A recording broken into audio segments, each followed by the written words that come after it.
자, 이번 두 번째 시간이고요. 첫 시간에는 우리 이제 주택에 대해서 이제 했습니다. 이제 무엇을 관리할 것이냐 정했고, 이제 어떻게 관리하고 누가 관리하는지 이 이야기를 하도록 하죠. 입문서 3페이지 보시면 이제 자, 본격적으로 관리 방법 하기 전에 이제 관리 기초라고 해서 용어의 정의 뭐 이렇게 나옵니다. 자, 이 이야기 계속해서 하도록 할게요.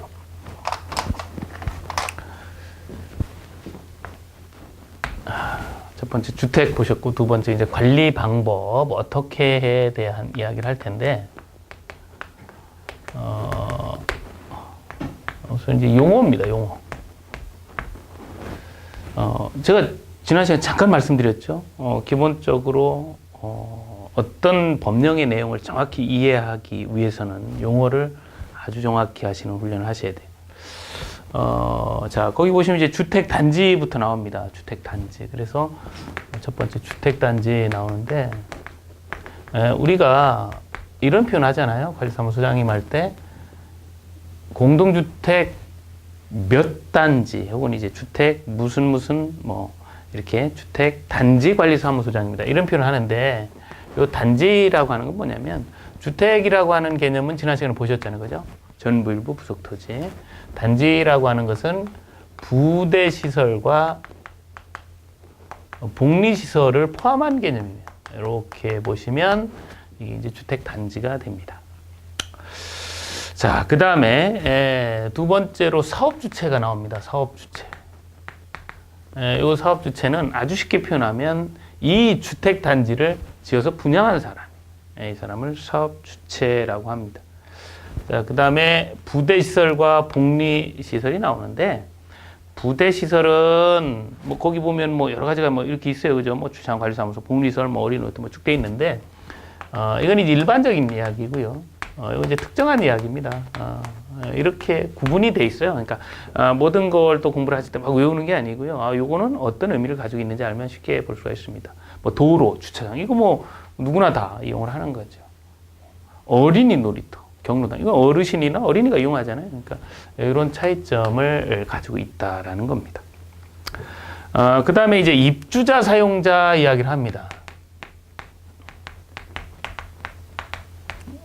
우리 이제 많이 나오는 용어 중에 하나고요. 뭐 크게 어렵지는 않지만, 입주자라고 하는 부분은 뭐 여러 가지 우리 주택 법령을 읽으시면서 여러 가지 형태로 이제 해석이 됩니다. 어떤 때는 분양받은 자, 뭐 공급받은 자, 뭐 어떤 때는 소유자, 뭐 이렇게 쭉 뭐 되는데, 개념상은 이렇게 보시면 될 것 같아요. 주인, 집주인, 뭐 그러니까 등기를 가지고 있는 그런 개념으로 보시면 돼요. 왜냐하면 관리와 관련해서 이제 배우자까지 이제 확대되기도 하거든요. 직계존비소까지. 이렇게 보시면 되고, 사용자는 이제 거기에서 거주를 하고 있는데, 입주자 이외의 자를 사용자라 그래요. 그러니까 이렇게 두 개를 합치면 이제 거주하는 사람이잖아요. 이 자를 우리는 입주자 등이라는 개념을 씁니다. 그러니까 중요한 부분은 입주자와 입자 등 또 비슷하니까 또 주의를 해야 되겠죠. 그래서 입주자의 개념인지 입자 등의 개념인지, 이 등자가 있느냐 없느냐, 요거를 이제 많이 주의를 하셔야 돼요. 그래서 전세 입자 포함하는 개념이냐 아니냐, 이런 부분이 있습니다. 그 다음에 관리 주체. 이제 관리 주체는 요 관리 방법이 끝나고 나면 요 관리 주체에 대한 공부를 하셔야 돼요. 그러니까 요 관리 주체라고 하는 거는 그 주택을 관리하는 자죠. 관리 책임을 가지고 있는 자인데, 우리 좀 간단하게 표현하기 좀 어렵고, 요 관리 주체, 또 관리 방법, 관리사무소장, 더 나아가서 또 주택관리사, 이런 이제 관계를 잘 정립을 하는 거예요. 그래서 지금 아직 관리 방법을 아직 공부를 안 했기 때문에 요 관리 주체의 개념이 좀 모호할 수 있어요. 근데 우리 이제 거기 용어에서는 네 가지 형태로 이렇게 이야기를 하잖아요. 왜 관리 주체가 이렇게 네 가지 형태로 구분이 될까? 거기 보시면 자치 관리할 때는 관리사무소장, 뭐 또 사업체 관리할 때는 사업주체, 또 거기 5페이지 보시면 53조 1항 그럴 때는 이제 주택관리업자, 이게 위탁관리거든요. 또 민간, 그러니까 이제 임대주택은 임대사업자, 뭐 이렇게 쭉 얘기를 하는데, 왜 이렇게 다를까? 그래서 여기서 이제 조금 착안하시면 정말 중요한 개념인데, 관리 방법이 어떠냐에 따라서 이게 달라진다는 거예요. 그러니까 관리 방법이 이게 사업주체 관리면은 사업주체, 위탁관리면은 주택관리업자, 자치관리면은 관리사무소장, 임대주택이면 임대사업자. 이게 결과적으로 보면 이 관리 방법이 뭐냐에 따라서 결정이 되는 거지. 관리 주체가 결정이 되고 나서 관리 방법을 결정하는 게 아니라는 거예요. 그죠? 이 개념을 잘 정리하시면 돼요. 그래서 왜 이렇게 그 관리와 관련된 관리 주체가 다르냐라는 건 관리 방법이 여러 가지가 있기 때문에 다른 겁니다. 그렇죠? 자, 이렇게 해 보셨고, 그 다음 이제 공구라는 개념이 있는데, 뭐 어려운 개념은 아니고요. 하나로 사업계획 승인 받아도 이제 분양 사정이나 이런 거 봐서 이제 따로따로 분양할 수 있는 곳, 네, 이런 것을 우리 이제 공구라고 합니다. 그래서 착공, 사용검사가 이제 별도로 진행이 되죠. 그 다음에 주택관리업자 등에 의한 의무관리 대상, 이제 이런 편이 나옵니다. 자, 이제 여기부터 이제 본격적으로 들어가 보면, 자, 지금 이제 나와 있는 용어가 이거잖아요. 주택관리업자 등에 의한 의무관리 대상. 자, 풀네임을 다 쓴 거예요. 우리 이제 의무관리 대상 합니다. 우리가 이제 일반적으로 의무관리 대상 이런 표현들을 많이 하죠. 이 의무관리 대상이 어디냐? 그러니까 300세대 이상이거나 150세대 이상으로서 승강기가 있거나 중앙집중식 난방이거나 지역난방이거나 주택과 주택이의 건축물을 동일 건축물로 한 경우, 제가 동 이렇게 쓰는데 주택이 있는데 밑에는 주택 외가 있다는 거죠. 뭐 상 같은 거. 이게 주상복합 아닙니까? 그죠? 이런 형태도 150세대가 넘으면 의무 관리를 해야 되는 대상이다. 이제 요 얘기죠. 이렇게 알고 있는데 여기 이제 플레임이 뭐냐면 요거예요. 요거. 요 이야기를 이제 전체적으로 관리 방법 전환하면서 진행을 할게요. 그러니까 요 뜻을 찾으셔야 돼요.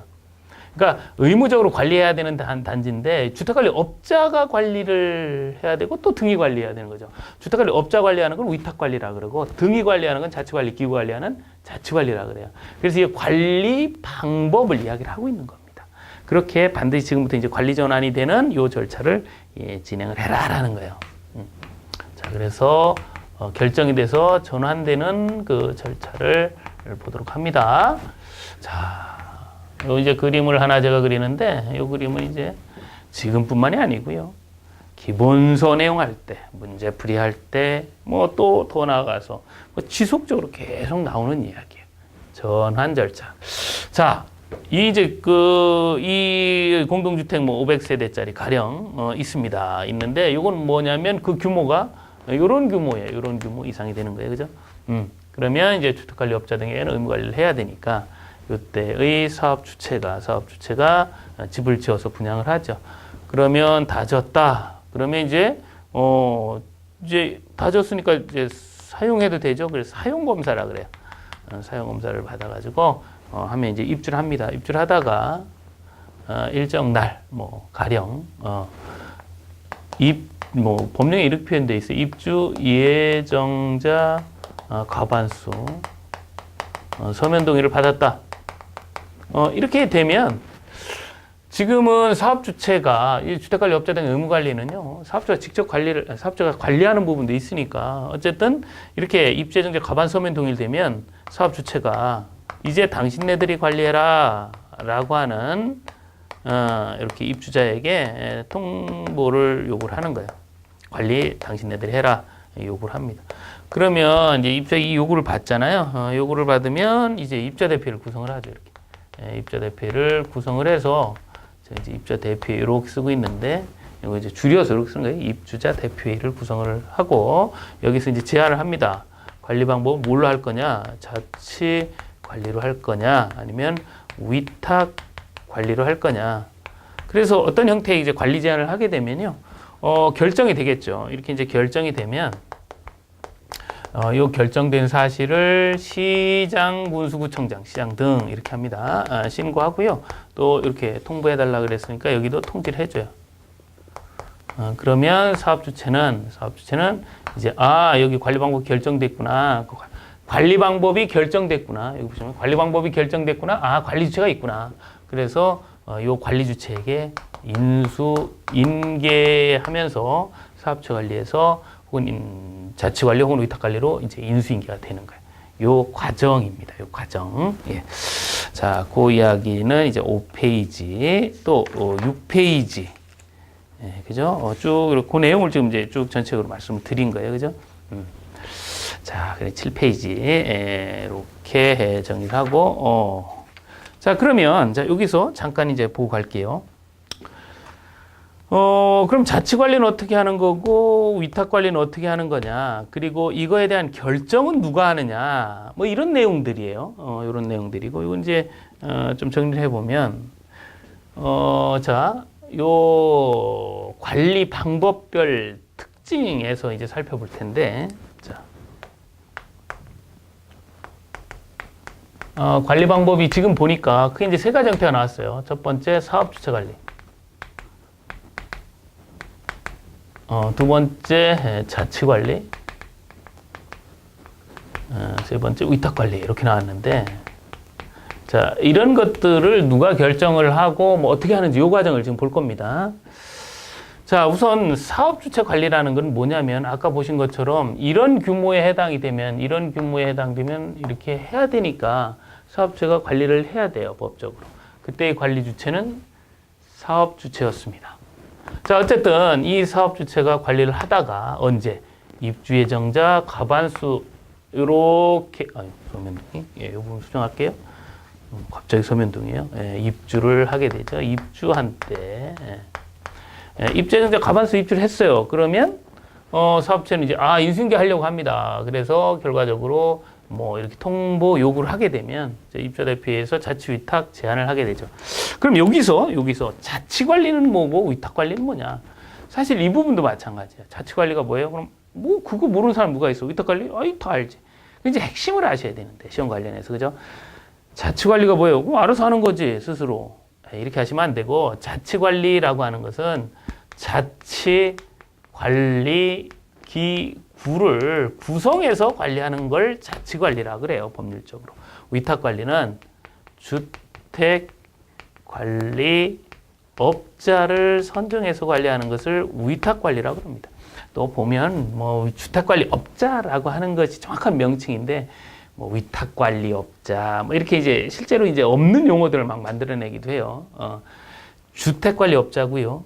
등록한 자. 그래서 이제 관리 맡기는 것을 위탁 관리라고 합니다. 이제 항상 이제 여러분들께서 이제 소장님이 되시면 여러분들이 이제 어떤 결정을 하고 또 그것도 집행을 하는 과정에서 이제 정확히 집행해야 되고 또 해석도 정확히 하셔야 돼요. 뭐 주민분들도 많이 여쭤보고 뭐 합니다. 근데 뭐 이럴 거요? 뭐 이런 거 아니겠어요? 이렇게 하시면 안 돼요. 딱 이렇다, 아니다. 이렇게 정확하게 얘기를 해야 돼요.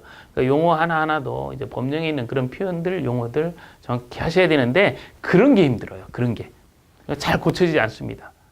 그런 것들 하는 게 중요하고요. 자, 그러면 자, 여기서 자치관리와 이제 위탁관리를 이제 정확히 알았어요. 요거고 요거다. 그래서 이 자치관리 기구라고 하는 것은 기술력과 장비를 갖추는 것이고 그 구성은 누가 하느냐? 입주자 대표에 의해서 합니다. 자, 주택관리업자를 선정해서 관리하는 위탁관리요. 요걸 위탁관리라고 하고 이 주택관리업자는 시장 등에게 등록을 많이 해놨어요. 그래서 그 있습니다. 그래서 시장 등 그 등록된 등록업자 중에서 선정을 하시면 돼요. 누가 선정하느냐? 입주자 대표회의가 합니다. 자, 이렇게. 자, 그러면 그 전에 이제 이렇게 입대를 구성을 하거나 주택관리업자 선정하기 전에 무슨 일이 있었어요?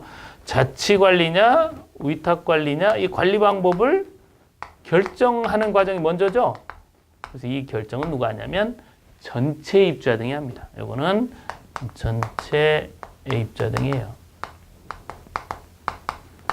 그래서 입주자 등이 자치인지 위탁인지를 결정해주면 입주자 대표회에서 그에 따른 세부를 진행하시는 거다. 이렇게 보시면 돼요.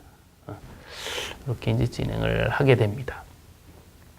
자, 이렇게 하게 되면 이제 관리 방법을 일단 구분해 봤죠. 그래서 사실 이렇게 이제 정확히 구분해 놓으면 특징이 나옵니다. 뭐 가령 이런 거죠. 자치관리기구 기술력. 이거 누가 구성했어요? 입주자 대표회. 주민들이 구성을 했기 때문에 여기에 이 구성할 때 아무래도 주민들과 좀 친근하다 이런 얘기 할 수 있고 이 주택관리업자는 입주자 대표에 선정을 했지만 이 주택관리업자가 또 누구를 그렇죠 관리사무소장을 이렇게 그죠? 임명을 해서 업무를 하게끔 할 거 아닙니까? 그러니까 관리사무소장은 뭐 이쪽도 물론 중요하지만 이쪽에 이제 굉장히 목을 맬 수가 있죠. 그래서 조금 이제 다를 수 있는 이런 이제 특징을 좀 가지고 있습니다. 꼭 그렇다는 건 아닙니다. 일단 인사권을 주택관리업자가 가지고 있고 이 자치관리기구의 대표자인 관리기구의 대표자인 관리사무소장은 누가 선정을 하냐면 당연히 여기는 뭐 선정할 사람이 없죠. 누가 입자대표에서 하니까 아무래도 뭐 이쪽 얘기 많이 들을 수 있고 뭐 이런 이제 특징들을 가지고 있습니다. 뭐 사업주체 관리는 물론 이제 기본서 내용을 들어가면 아주 이제 중요한 내용들 뭐 이렇게 좀 말씀을 좀 드릴 텐데 조금 내용이 굉장히 좀 까다로운 부분이 들어 있어요. 어쨌든 개념상 처음에 언제까지 입주 예정자 가반수 입주한 때까지 할 때까지 해야 되는구나. 그죠? 해야 되는구나. 이게 제 사업주체고 자치나 위탁으로 이렇게 전환이 된다. 이렇게 이제 정의를 하시면 관리 방법 이제 정리를 했고 각각의 특징도 일부 이제 살펴보셨어요. 자, 이렇게 이제 관리 방법이 결정이 됐습니다. 이제 중요한 건 뭐냐면 관리 방법이 결정이 되잖아요. 관리 방법이 결정이 되면 그에 따라서 그렇죠. 관리 주체가 생겨난다는 거예요. 지금 이제 어떻게 관리하느냐, 이 내용을 간단하게 이제 보셨으니까 이제 본격적으로 그에 따른 관리 주체 이야기를 또 해보도록 할게요. 이 관리 방법과 관련된 부분은 실제 이제 본 내용에서는 조금 이제 자세하게 진행을 합니다. 근데 이제 지금은 이런 형태로 이렇게 이제 진행이 됐고 더 중요한 거는 관리 방법이 결정이 되면 관리 주체라는 것이 이제 생겨나게 되는구나라는 것을 이제 이해하는 것이 좀 중요하죠. 자, 그래 여러분들이 14페이지를 볼 겁니다. 자, 이제 누가와 관련된 이야기예요. 누가. 그래서 이제 누가 관리하느냐 이렇게 얘기하면 누가 관리하느냐 주체가 누구냐 그 얘기하냐 관리 주체 이야기입니다. 근데 이거 이제 좀 전에 제가 말씀드렸지만 이 관리 주체는 어떤 관리 방법을 선택하느냐에 따라 관리처가 달라지죠. 그죠? 그렇잖아요. 그죠? 관리 주체 이야기할 때, 자치 관리할 때 관리사무소장, 위탁 관리할 때 주택관리업자, 임대주택 관련해서는 임대사업자. 뭐 이렇게 이제 관리 방법에 따라 달라졌지, 이렇게 관리 주체 결정해서 관리 방법을 결정하지는 않는다라는 거죠. 그죠? 자, 그리고 이 관리 주체의 이런 업무를 이제 줍니다. 왜? 관리하기로 했으니까. 당신이 이제 관리 주체니까 업무를 줘요. 그럼 이 업무를 이제 관리처가 진행을 해야 되는데, 지금 이 관리처는 누구였습니까? 관리 방법에 따라서. 어딘 주택관리업자, 뭐 임대사업자. 그러니까 이제 실제 일을 하는 사람은 주택관리업자가 하는 건 아니잖아요. 인사권을 가지고 관리사무소장을 그렇죠. 임명을 해서 관리사무소장이 관리를 하잖아요. 그러니까 이 업무를 뭐 할 사람, 집행할 사람이 이제 필요하게 된 거예요. 법으로 이제 정해놓고 이 업무를 집행할 사람이 필요하다. 그 집행할 사람이 누구냐면 관리사무소장이 되는 거죠. 그죠? 그래서 이 관리 방법, 자치, 위탁, 사업체 관리, 뭐 이거 특징 간단하게 보셨고 그에 따른 이 관리체의 업무 그리고 그 업무를 집행하는 관리사무소장. 요 이야기. 자, 그러면 이제 여기서 조금 이제 보실 부분, 이제 관리 주체 업무 이제 많이 있겠죠. 근데 이걸 한 번에 정리하는 건 아니라 그랬어요. 큰 흐름만 잡자 그랬습니다. 관리 주체의 업무가 굉장히 많죠. 뭐 여기 책 다 열면 그게 다 관리 주체 업무입니다. 그죠? 이제 굉장히 많은 업무. 근데 이게 이제 다른 구분, 그러니까 입주자 대표의 의결기과의 구분이라든지 이런 것들을 해야 되는데 암기로 하는 건 아니고 여러 가지 이제 몇 번째 넘겨 보시면서 몇 번 이제 몇 차 회독을 하시면서 정리할 수가 있습니다.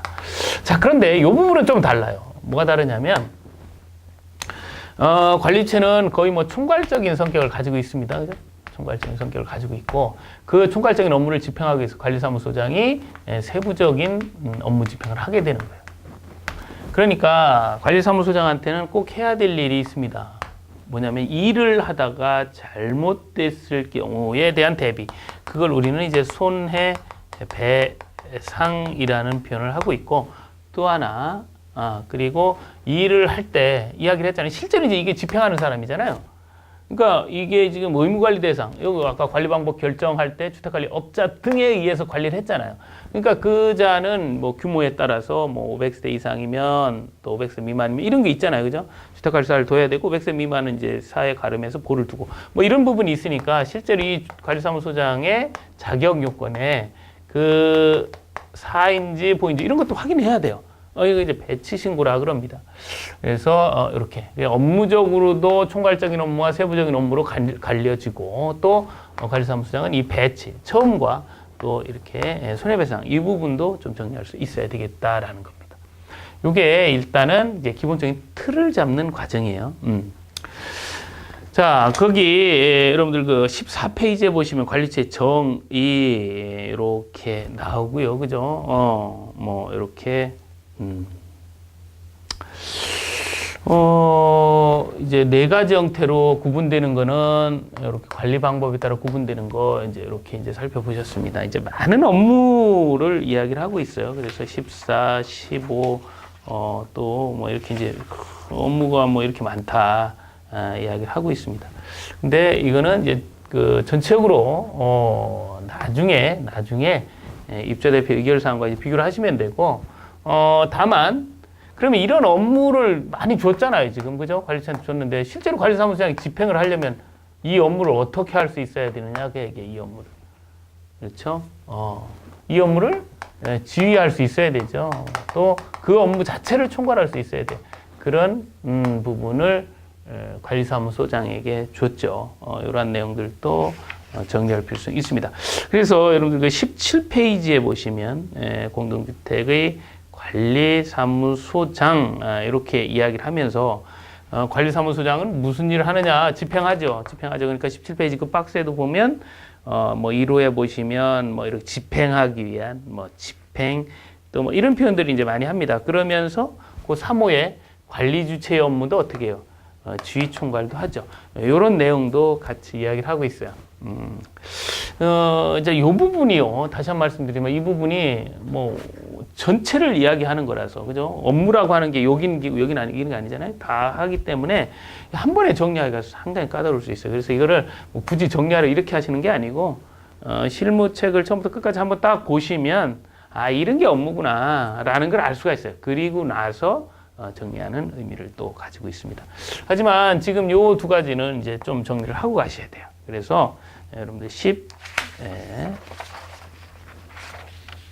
관리사무소장 업무 보시면 17, 18 이렇게 하면서 17페이지 하단부에 배치 신고 그리고 18페이지에 손해배상 이야기를 하고 있습니다. 자, 요 이야기를 좀 간단하게 하도록 하죠. 우리 이제 관리사무소장 그 의무관리 대상 이야기할 때 이 의무관리 대상이라면 줄여서 이 의무관리 대상이라면 주택관리사를 또 의무적으로 둬야 돼요. 근데 의무관리 대상이 300세대 혹은 150세대 이상이잖아요. 그렇다 보니까 요거 중에서 500세대 미만은 좀 규모가 작으니까 4를 가름해서 주택관리사 보가 이렇게 정리할 수 있습니다. 그러니까 이게 세대 수가 얼마냐에 따라서 4인지 보인지 이게 이제 중요해졌으니까 요 배치 신고할 때 그 내용도 이제 보게 되는 거죠. 요 배치 신고는 어디다 하냐면요. 이 주택관리사 단체인 협회에 하는데요. 요 단체가 그걸 모아서 시장, 군수, 구청장에게 보고를 합니다. 분기별로 보고를 하게끔 돼 있어요. 그래서 이제 여러분들이 현장에 딱 배치를 받게 되면 일정 서류, 뭐 교육을 받았는지 또 이런 사인지 보인지 뭐 이런 내용들 가지고 주택관리사 협회에 이제 제출하시면 돼요. 뭐 15일 이내에 제출하고 분기별로 시장 등에게 또 단체가 협회가 이제 제출하게 됩니다. 그 내용이 18페이지 그 상단에 이렇게 쭉 정리가 되어 있고요. 그런데 이제 여기서 하나 이제 주의하셔야 될 점은 뭐냐면 배치 신고 권자, 그러니까 누구에게 하는 거냐라고 하면 시장한테 하는 거예요. 결국은 단체를 경유해서 갔지만 여러분들은 단체에 그냥 제출하고 말았지만 단체가 제출한 거잖아요. 그러니까 배치 신고권자는 시장군수구청장이다. 이렇게 이제 마지막 정의를 하시고, 다만 서류를 줄 때는 주택가치 단체에 준다. 이렇게 이해를 하시면 돼요. 처음에 예전에는 그냥 시장군수구청장에게만 하다가 워낙 업무도 많고 폭주하니까 단체가 그 업무를 이제 대행하기 시작을 했다. 이렇게 이제 보시면 됩니다. 자, 그 다음에 이제 손해배상인데요. 이제 이제 피해, 손해가 가게 되면 이제 배상을 해야 된다. 어떻게 보면 이제 뭐 조금은 이렇게 이 제도 자체가 뭐 그렇게 썩 나이스한 제도는 아니잖아요. 그죠? 나를 못 믿는 것 같기도 하고. 그죠?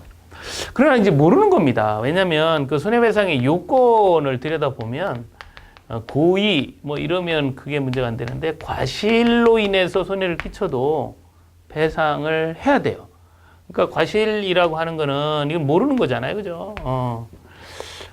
그래서 뭐 그게 중과실도 아니고 그냥 과실이기 때문에 언제라도 손해가 끼칠 우려가 있습니다. 그렇기 때문에 대비를 해야 되죠. 그래서 그 세 가지 중에 하나, 뭐 공제, 공탁, 아니면 서울보증의 증권, 이런 거를 이제 보장을 하죠. 그래서 이제 이렇게 하라는 거예요. 그래서 이제, 금액은 어느 정도 범위 내에서 이제 이렇게 손해배상 증권이나 공제 공탁을 하냐면, 요거 이제 세대수에 따라서 구분됩니다. 아까 이제 500세대 말씀드렸는데, 500세대 이상이라면 5천만 원. 5천만 원. 500세대 미만이라면 500 미만이라면 3천만 원. 이건 이제 정해져 있어요. 만 원의 공제 공탁 증권을 가지고 제출하라는 거예요. 나는 여기로 손해가 끼쳐도 난 배상할 수 있다라는 거죠. 그래서 이제 배치된 날에 제출을 하도록 하고 있습니다. 그래요. 그래서 그 18페이지에는 요 이야기를 하고 있어요. 자, 이렇게 해서 이제 관리사무소장님이 이제 많은 업무, 관리처 업무를 지휘총괄하는 이 많은 업무를 하시면서 처음과 또 문제가 있을 때에 대한 대책까지 다 이렇게 수립을 해 둡니다. 이게 관리사무소장과 관련된 이야기예요. 관리사무소장. 그러면 지금 이제 이 관리사무소장은 지금 보시는 것처럼 주택관리사, 이제 우리가 이제 의무관리 대상이라면, 그리고 우리 주택법 적용되는 곳이 다 의무관리 대상이기 때문에 의무관리 대상인 이 사보와 관련이 되죠. 그러니까 관리사무소장은 무조건 사 또는 보예요. 그죠? 그러니까 이 관리사무소장은 주택관리사 또는 보니까 이 주택관리사 제도에 대해서도 살펴보셔야 되겠죠. 관리사 제도. 사실은 이제 이 부분은 우리 이제 누가와 관련된 부분을 사실은 그러니까 첨가하는 겁니다. 그죠? 주택관리사 제도. 다 주택관리사다. 그래서 이제 별도로 이렇게 뗐는데, 제4절 이렇게 뗐는데, 실제로는 이제 관리사무소장님이 다 주택관리사 또는 보, 이렇게 이제 생각하시면 돼요. 그래서, 당연히 우리가 관리 주체는 주택관리사 또는 보, 이런 부분으로 연결이 될 수 있기 때문에 이 제도에 대해서 또 이제 같이 이제 공부를 하는 부분이 좀 필요하죠. 자, 그래서 이 주택관리사 제도는 크게 주택관리사가 있고요. 보가 있고 주택관리사가 있습니다. 이렇게. 그래서 사보와 사는 어떻게 다르냐면, 아까 이제 구분의 실익은 어디서 근무하느냐, 500세대 기준에 달랐잖아요. 예. 이 사보는 국토교통부 장관이 이렇게 시행하는 시험, 자격시험에 합격을 하게 되면, 주택관리사 보가 돼요. 그래서 합격한 자가 이렇게 이제 보가 되고, 요 합격을 그러니까 합격하면 뭐가 있는 거예요? 합격증이 있죠. 바꿔 얘기하면 자격증이 있습니다. 이 자격증이 있는 자가 일정 경력을 가지고 있다면, 그러니까 이거는 합격증, 그러니까 합격하고의 경력, 이후의 경력이 아니에요. 그냥 이거 있고, 경력이 있고, 별개입니다. 그러니까 경력이 옛날에 있었던, 합격하고 나서 경력이 있었던, 뭐 관계없습니다. 법에서 정하는 일정 경력을 가지고 있으면 뭐가 돼요? 주택관리사가 되는 거죠. 그래서 이 선후관계 또 뭐 질문들 많이 하시는데 절대 선후관계 묻지 않습니다. 그냥 경력 있는 사람 자격증 따시면 옛날 견적 다 인정을 하니까요. 예. 주택관리사가 되는 거예요. 이게 이제 보아사.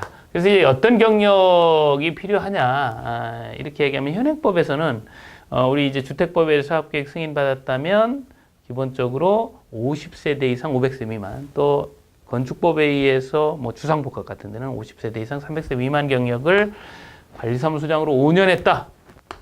그러면 사가 될 수가 있어요. 3년이죠. 예, 3년. 그리고 기타의 경력이라면 5년 이렇게 하게 되면 주택관리사가 됩니다. 자, 이렇게 이제 주택관리사와 보는 구분의 실익이 있고, 아까 이제 세대수 500세대를 기준으로 한다 그랬잖아요, 그죠? 500세대 미만에만 여기 하는 거예요. 미만에만. 그러니까 500세대 이상은 갈 수가 없죠. 이게 기본적으로 이제 사와 보의 구분이고요. 그리고 이 사와 보가 이렇게 되려고 해도 되지 못하는 자, 우리는 결격사유라고 합니다.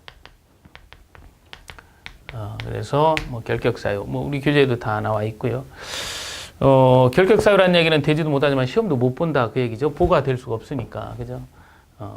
그래서 기본적으로 우리 이제 미성년자는 아니에요. 우리 이제 18회 시험에서 미성년자가 합격을 했습니다.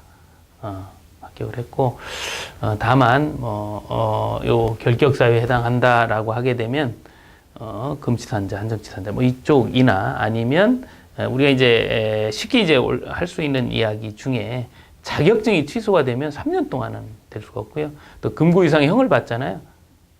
실형 받아도 2년 종료되고 2년간은 이렇게 주택관리사 등이 될 수가 없다라는 부분, 결격 사유도 가지고 있고, 또 업무를 어떻게 하느냐에 따라서 또 행정처분도 받게 됩니다. 그래서 자격이 정지되기도 하고 자격이 취소되기도 하는 거죠. 그러한 내용들은 이제